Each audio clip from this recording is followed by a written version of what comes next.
A'udzu billahi minasyaitonir rajim. Bismillahirrahmanirrahim. Dari Cikini ke Pariaman, hidup ini hanya pinjaman.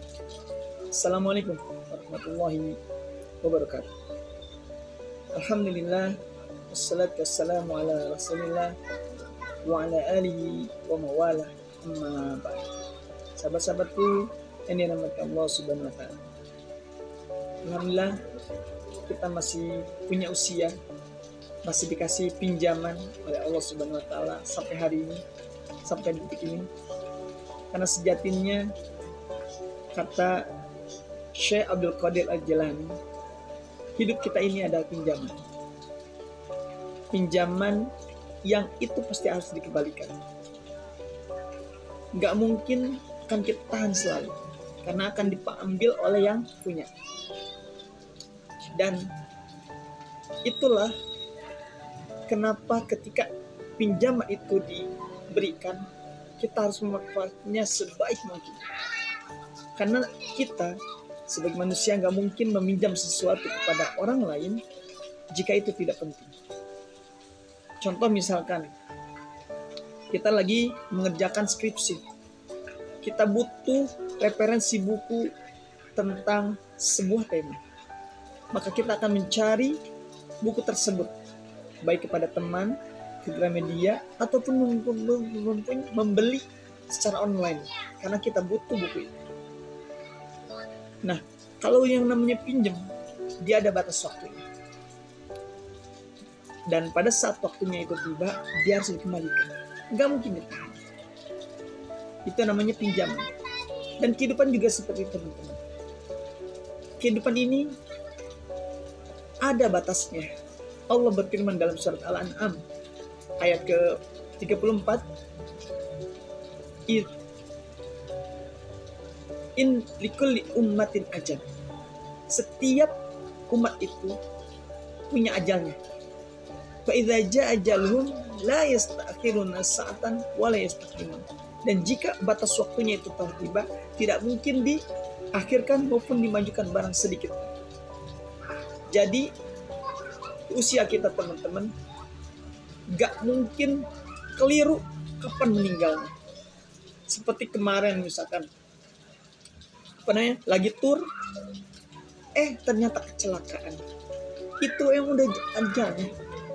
Secara hablum minan nasnya, hubungan dengan manusia, karena ada rem yang belum.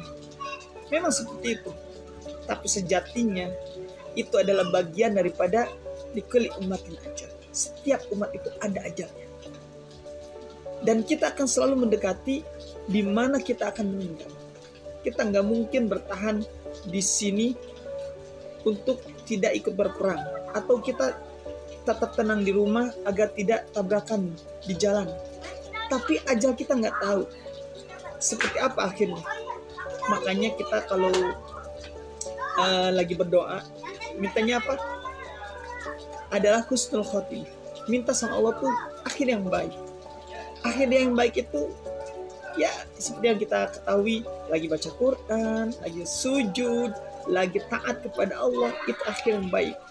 Ketika kita sedang berzikir dengan Allah, sedang perang, kemudian Allah panggil, itu akhir yang baik. Dan itu bagian daripada apa yang harus kita upayakan selama kita memiliki kesempatan. Nah, teman-teman yang dirahmati Allah Subhanahu wa taala, Allah ngasih kita pinjaman bukan sekedar untuk habiskan begitu saja. Allah punya perintah. Apa kata Allah? Wa ma khalaqtul jinna wal insa illa liya'budun. Tidaklah aku ciptakan jin dan manusia. Kita kan sebagai manusia, jin juga. Illa liya'budun, kecuali untuk ibadah. Dan ibadah ini luas. Ini ada sholat, ada puasa, ada zakat, ada haji, dan juga banyak yang lain. Itu ibadah. Dan segala sesuatu yang didasari oleh niat karena Allah, itulah ibadah. Misalkan nih, contoh seperti ini, saya buat menyapa teman-teman, meskipun kita berbeda tempat, tapi satu langit, maka Ketika niat ini benar untuk Allah, maka ini yang disebut dengan ibadah. Karena simpel sejatinya ibadah itu, asal diniatkan karena Allah. Innamal a'malu binniyah. Segala amal itu tergantung niatnya. Kalau niatnya baik, maka baik. Kalau niatnya buruk, maka buruk hasilnya. Dan yang paling buruk adalah yang niatnya karena hawa nafsunya, bukan karena Allah. Teman-teman pindah Allah Subhanahu wa taala. Oleh karenanya, batas pinjaman usia kita ini gak lama lagi. Bentar. Kemarin ada teman kita yang udah duluan, atau mungkin tetangga kita yang udah duluan, atau mungkin juga keluarga kita yang sudah duluan Allah panggil. Kita ini seperti seseorang yang lagi ngantri. Ini kalau lagi yang rame kan, kalau lagi jualan gacoan tuh, ngantrinya panjang. Kalau udah yang pertama sudah, maka yang kedua dan seterusnya. Kita antrian ke berapa di gacoan? Kalau kita suka di gacoan. Tapi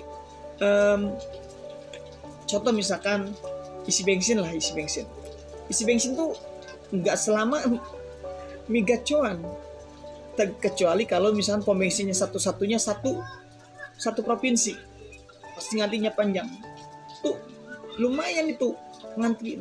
Nah, kematian juga seperti itu teman-teman. Kita ini lagi ngantri seperti kita sedang ngantri pom bensin, mie gacoan, ngantri makan. Kalau lagi di dalam di pesantren atau misalkan di yayasan, nah seperti itulah. Ada batasnya, ada waktunya. Nah, oleh karenanya, yuk kita manfaatin semaksimal mungkin. Maksimalin pinjaman Allah ini. Untuk apa? Untuk taat. Karena sejatinya ketaatan itulah yang akan menyelamatkan kita, yang akan membuat kita bahagia. Bahagia di dunia maupun di akhirat.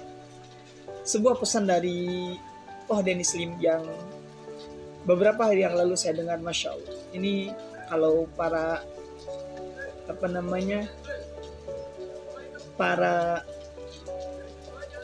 juri habis cilik itu ketika mendengar tausiah dari Dennis Lim itu mereka sampai menitikkan air mata. Kenapa? Karena kata beliau, setiap kita ini sejatinya mencari kebahagiaan. Betul tidak teman-teman? Teman-teman, apa yang teman-teman cari?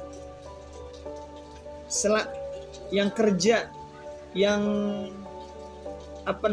yang belajar, yang dicari kebahagiaan. Dan beliau sampaikan, beliau itu udah pergi ke Thailand mencari kebahagiaan dengan versinya, tapi mentok. Segala sesuatu didapatkan oleh beliau, sampai beliau jadi bandar judi, tapi mentok, bahagianya hilang. Sampai kata beliau, sejatinya untuk bisa meraih kebahagiaan yang kita inginkan adalah kita harus mengejar kebahagiaan yang Allah sukai. Jadi mengejar sesuatu yang Allah merasa bahagia dengan itu. Dan ketika kita mengejar kebahagiaan yang Allah merasa bahagia, maka di setelah kebahagiaan itu akan hadir dalam diri kita. Nah, teman-teman yang dirahmati Allah Subhanahu wa taala, ini memang perlu sebuah pertolongan dari Allah, taufik dan hidayah, karena sejatinya hidayah dan taufik hanya milik Allah. Kita tidak akan bisa melakukan segala sesuatu yang Allah ridhoi jika Allah tidak memberi kita taufik dan tidak memberikan kita kekuatan. Oleh karenanya, la haula wala quwata illa billah. Kita dikasih hidayah, kita bisa dipertemukan dalam sebuah video ini juga karena Allah yang sudah mengatur. Dan mudah-mudahan melalui video singkat ini kita bisa menjadi lebih bahagia lagi. Kenapa? Karena kita mengejar sesuatu yang Allah merasa bahagia. Di antara di saat kita sama-sama sedang mengejar kebahagiaan, misalkan kesenangan kita bertabrakan dengan kesenangan yang Allah punya, maka jika kita kalahkan kesenangan kita dengan kesenangan Allah, itulah kebahagiaan yang sesungguhnya. Dan mudah-mudahan Allah senantiasa membimbing, menuntun kita dan memberikan kekuatan kepada kita untuk bisa mengejar atau memprioritaskan kebahagiaan yang Allah sukai. Barakallahu fikum, kurang dan lebihnya mohon dimaafkan. Salam akal sehat. Wassalamualaikum warahmatullahi wabarakatuh.